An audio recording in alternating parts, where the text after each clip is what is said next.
Hi, boys and girls. Today we're going to listen to a read aloud of one of my favorite books, especially at the beginning of the year. As I do my read aloud today, I want you to notice how I stop throughout the book and pause and remember what I was just reading. Then I try to predict what's going to happen coming up. As a good reader, it's important that we stop during our reading, remember what we're talking about or reading, and then move forward. So at the end of our book, we're able to understand what we just read, and we can answer questions and have a discussion about it. This is even more important when we read a chapter book. So today you're going to listen and watch me model how to do that. Our story today is called Edward the Emu. And I can tell by looking right here at Edward, he does not look like he's very happy. I also noticed, because I wasn't sure what an emu was at first, that he kind of looks like an ostrich with his long neck. So I have a feeling that an emu is kind of like an ostrich. All right, let's see what happens when we meet Edward the Emu.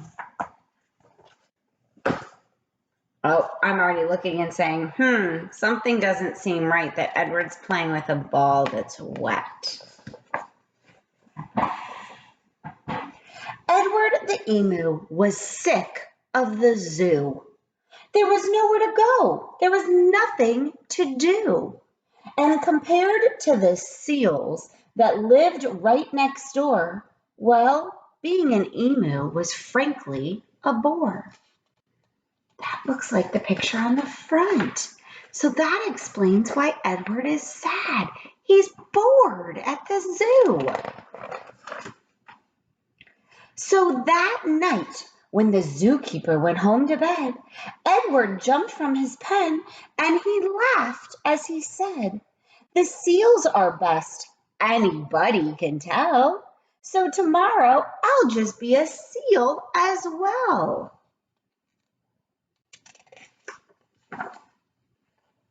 The next morning at 9, when they opened the zoo, the seals were swimming and Edward was too.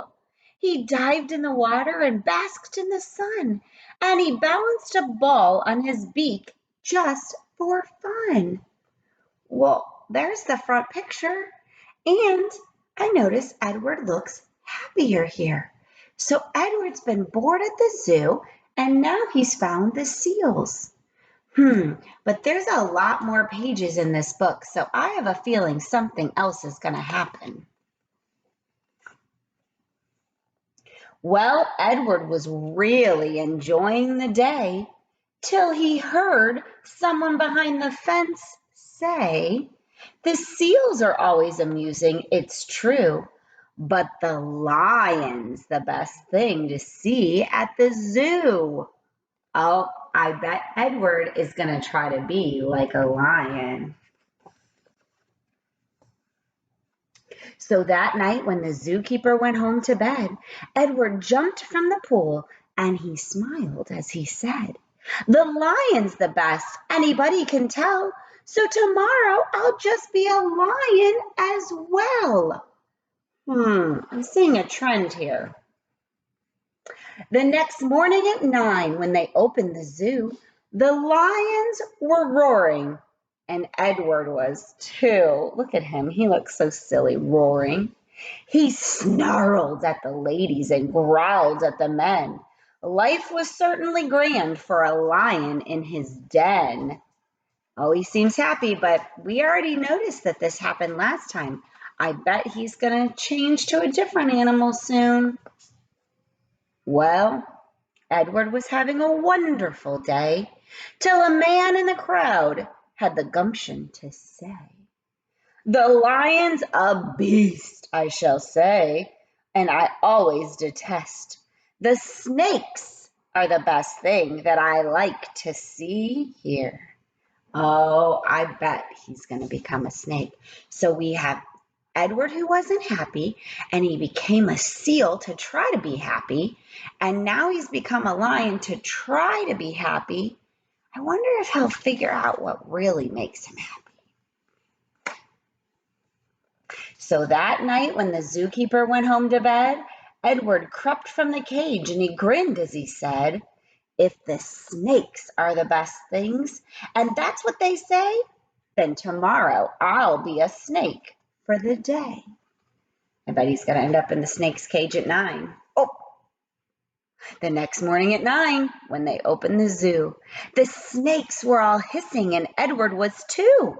He slipped around the rocks. It was magic to see. Then he curled himself casually up round a tree. I bet you can probably predict with me that, someone's going to say another animal.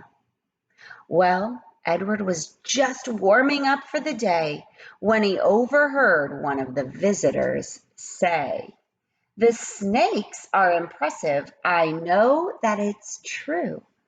But the emu's by far the best thing at the zoo."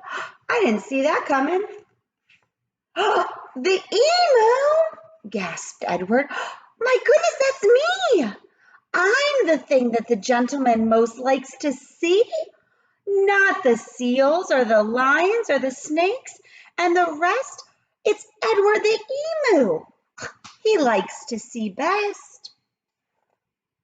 I bet Edward's going to go back to his cage. So that night, when the zookeeper went home to bed, Edward slipped from the cage and he laughed as he said, "If the emu's the best, then that's easy then. Tomorrow, I'm Edward the emu again." What do you think might happen when he gets to his cage? So, Edward wasn't happy. He tried to be a seal and a lion and a snake, and then realized he needs to be himself. Let's see what happens. Edward ran to the place where he used to reside. But what a shock when he clambered inside. That means to climb inside. He found himself suddenly come face to face with the emu they brought in to take Edward's place. So he left and they found a new emu. Uh-oh.